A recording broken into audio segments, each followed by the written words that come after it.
Hey, I'm Charley Siess. I drum tech for Jeremy Furstenfeld of Blue October, and you are watching DrumChats TV.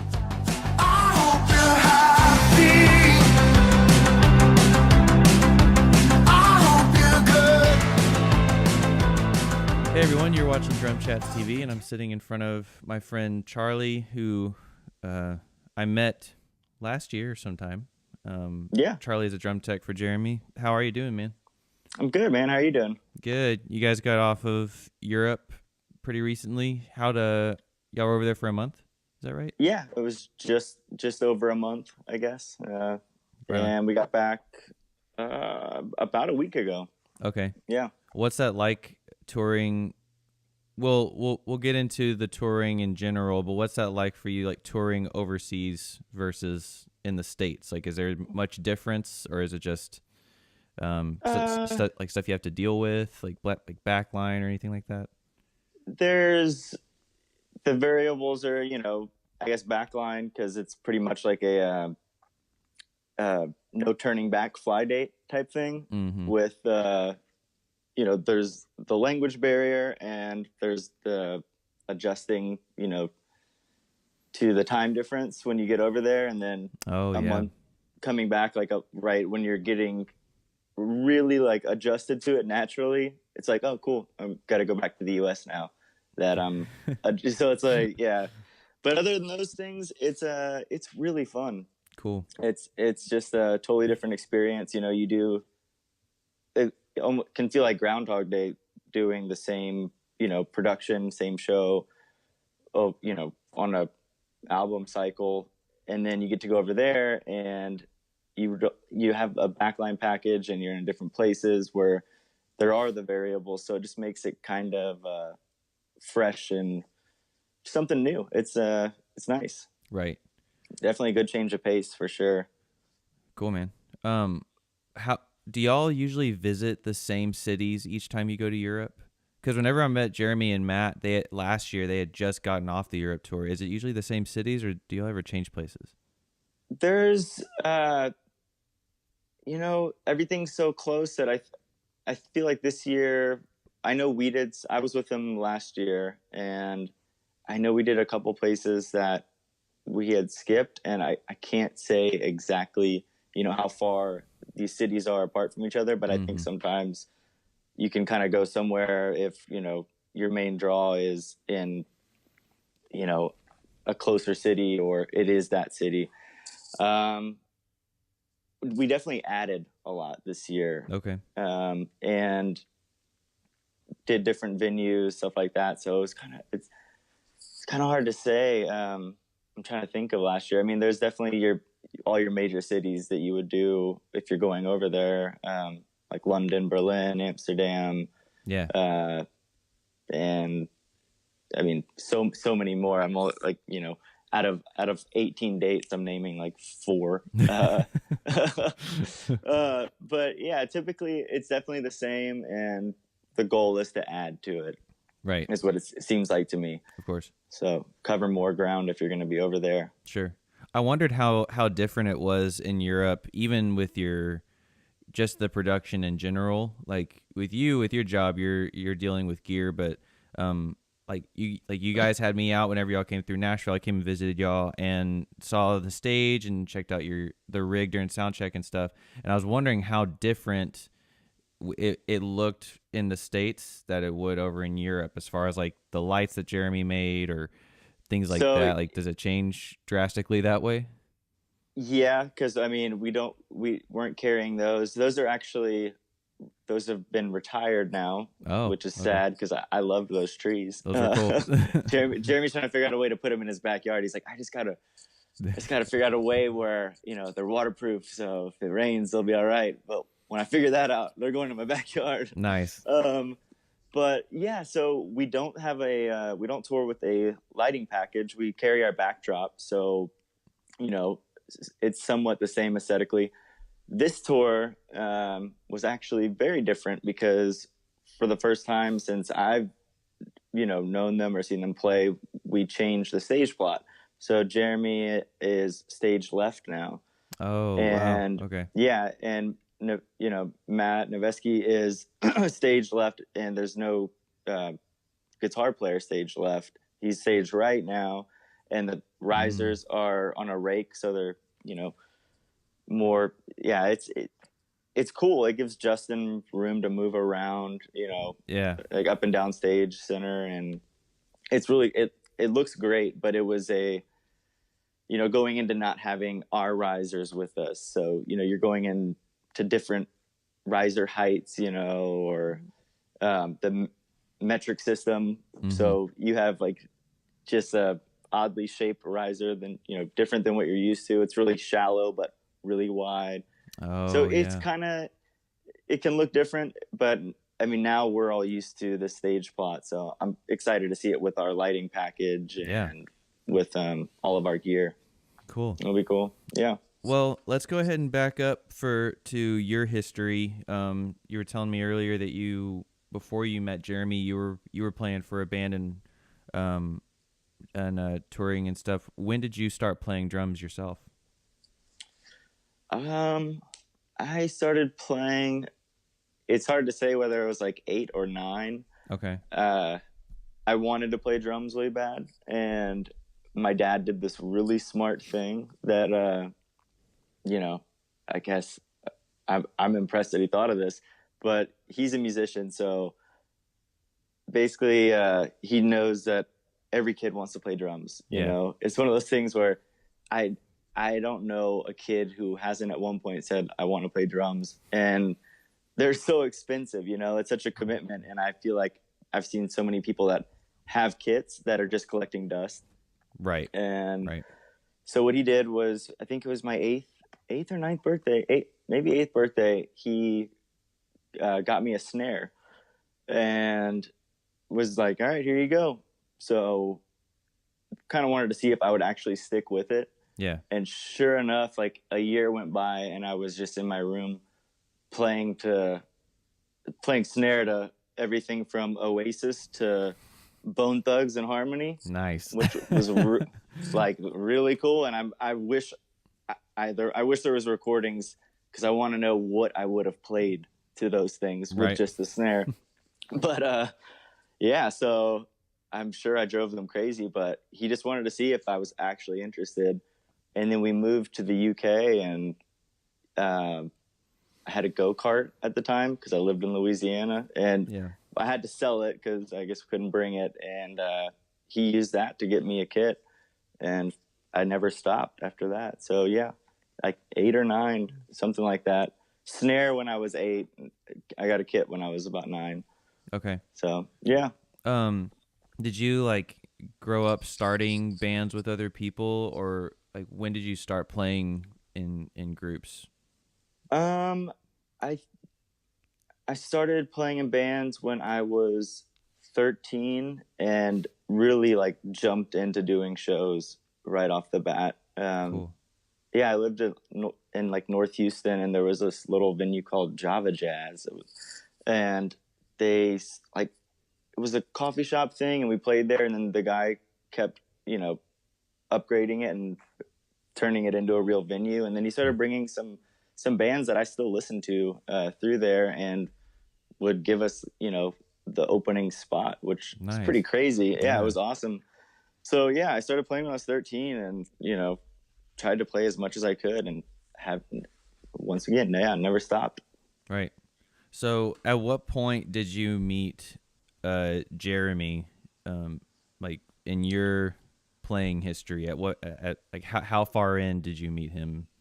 I met him 3 years ago, so I would have been 28 at the time. Okay. So about 19, 20 years into playing. Okay. And started touring when I was like 17, as much as I could. Mm-hmm. Definitely had some years where, toured on an album cycle, and was really out on the road. But with Jeremy, I met him when I was playing with someone who hadn't really done too much touring. So I was, I was out playing drums, and also, I owned the van and tried to organize stuff as much as possible. And I guess Jeremy had done that too. Almost like you're almost tour managing, but you're also playing. So it's kind of, you know, you have to take on both things. And I think that's how we connected too, was the fact that we got along because as an opener, you want to make a small footprint and, you know, have a pleasant interaction naturally with whoever has been kind enough to bring you out, but, you know, not just be all over their stage or, you know, going into their dressing room. So, and the guy I was with actually kind of did that. So that made me look even better. Right. It was really funny, but yeah, we hit it off. And at the end of the tour, I remember mentioning, and this was before I knew they were going to invite us out. And I was like, hey, if you ever need a drum tech, and I had never even thought about teching, but I mentioned it, and he kind of chuckled because he knew they were going to invite us out for a second run, which I ended up not doing. And then that's when he called me, you know, to work for him. So Did you? But yeah, we met. Oh, no, go ahead. No, I'm sorry. I didn't mean to interrupt you. I was just gonna say, yeah, we met 3 years ago, and I was opening, and then just kept hanging out. So Did you not accept, or did you not play on that run because you accepted a tech job from him, or were there other reasons? So yeah, just for other reasons. The group I was playing with, I think we, you know, with certain people I've toured, you know, for years and years, and then you get along, or you know when to just know that someone has a different personality, and Sure. you know, you learn to live with each other and love each other. And this was a new touring group, and it just yeah, some of them don't really work out in the end, where it can be rough too, going into it having a lot of years under your belt, Right. being with someone who, you know, is new to it. Yeah. You know, you can kind of seem like a demanding person, but really you've kind of gone through it and you know what people expect. Right. So it's like whenever you're doing, you know, when you get around to monitors on stage and someone's just jamming, and you know, whoever is on monitors is trying to focus on what you need in that moment, and you just have to be like, hey, stop. But you look like a jerk telling your best friend to stop playing. So it was one of those things where yeah, just naturally parted ways, and that was it. So I didn't do that tour, actually. I wasn't opening for them, and yeah, I got a call saying, we miss you. Yeah. So yeah. Oh, I see. So you started teching him after that tour had ended. Yeah. Okay. Yeah. So I was there. Yeah. I did 2 months whenever they released Home as an opener. And then there was 2 months of a break, and they invited us back out. So during that 2 months, we were planning on going back, and the artist I was playing with did go back and do that run, but I had left in that time. So Okay, gotcha. yeah. How much of the like teching for yourself in your playing years, I guess it's kind of a no-brainer answer, but how much would you say that you learned then that has helped your job now? Like teching for yourself and now being a tech for somebody else, would you say a lot of your experience came from your years of touring? I would say so, for sure. Yeah. Okay. I mean, yeah, you would think that's not an obvious answer, but there's definitely things to it that I couldn't have expected. Things that still pop up where, you know, there's just, there's drums can do weird things. Hardware can do weird stuff. And, you know, touring on different levels of, where you're actually making a little money to be able to get by, or you're super broke and sleeping on floors and you can't get a new kick pedal if you break one. So you learn to do, I learned to do some really, interesting little tricks here and there. And I think that paid off. And those were things that I never expected to maybe use again or apply to something, like a drum teching gig.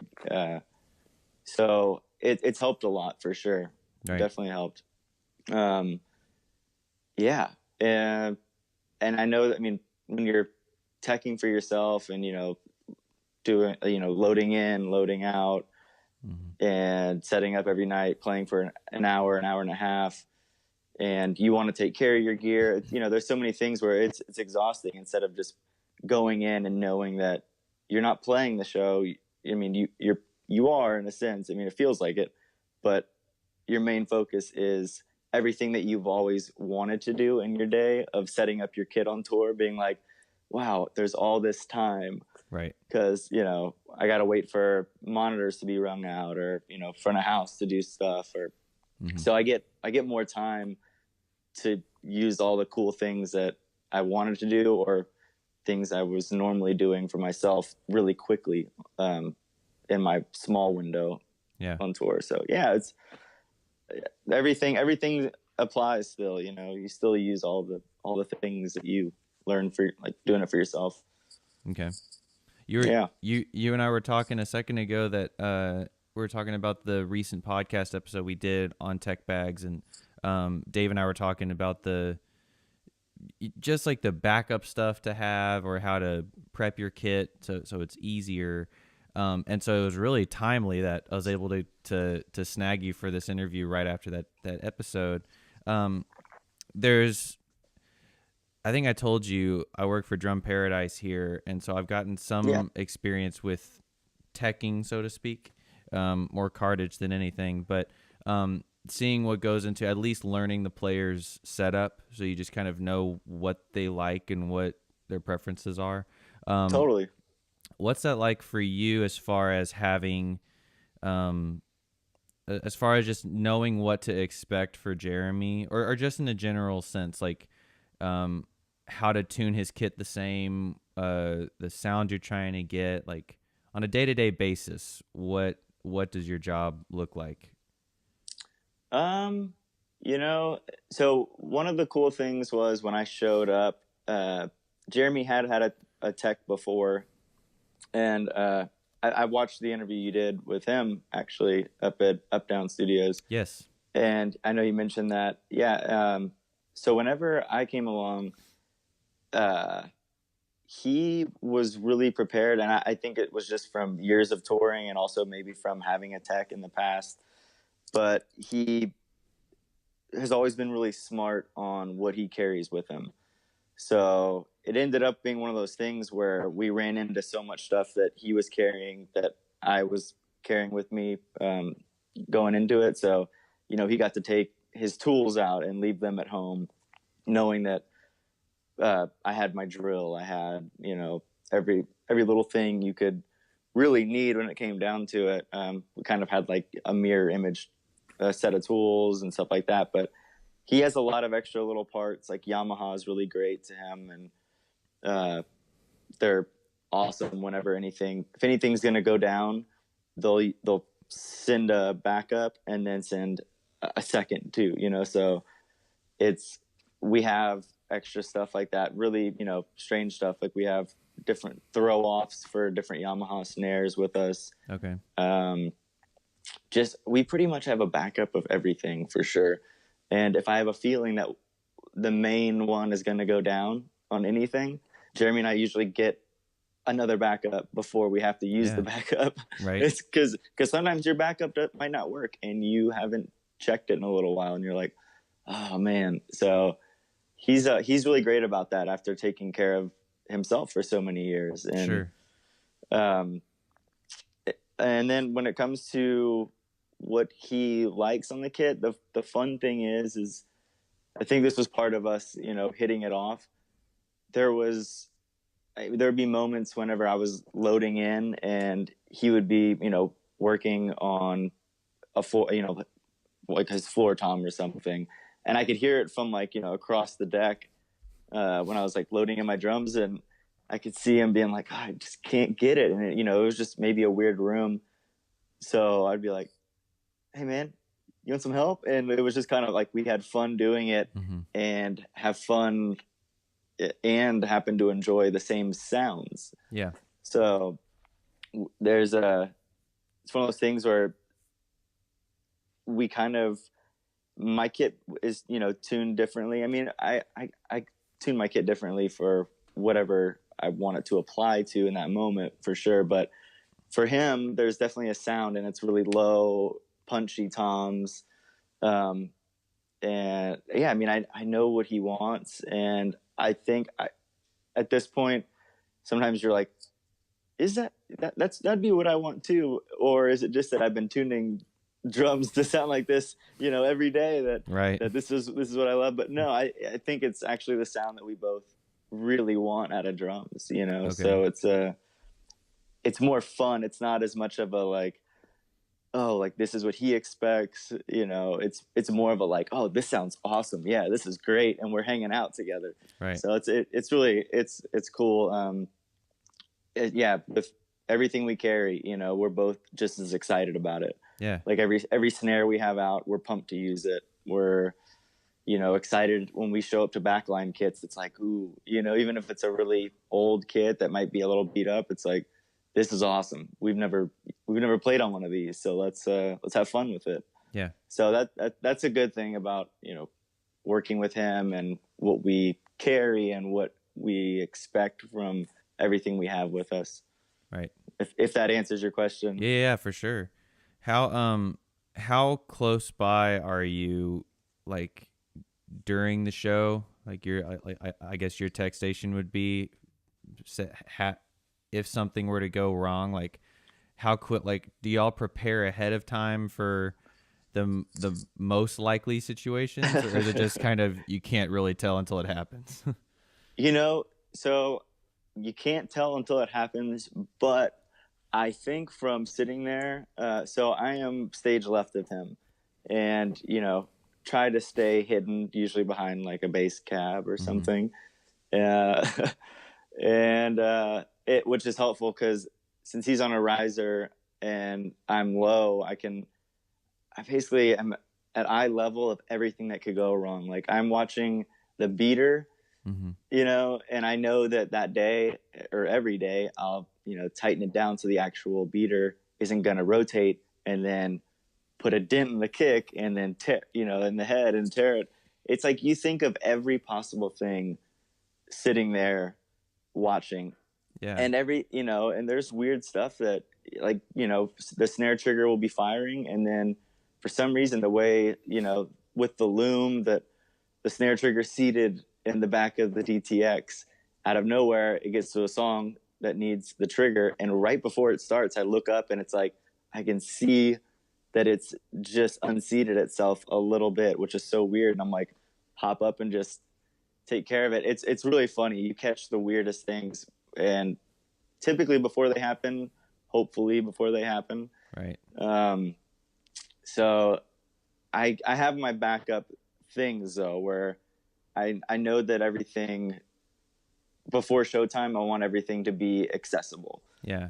So when I load in, I pulled a spare, you know, beater head for the kick, snare bottom head or two, a drill that's just for changing heads quickly, and just little things like that. I keep them under the riser, so they're kind of hidden away. So, you know, if for some reason, you know, worst case scenario, which is I think every tech's nightmare, would be,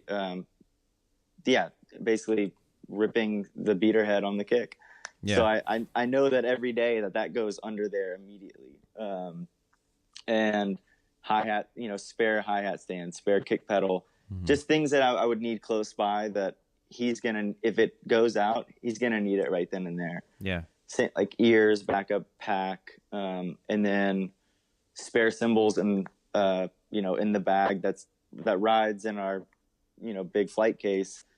Those are, I just leave those under the riser because for the out, it makes it easier to throw them in the bag. And also if I need a backup, you know, they're there. Yeah. And it, you know, it depends venue to venue. Some places you can't have your cases close by, so you have to prepare for that. Sure.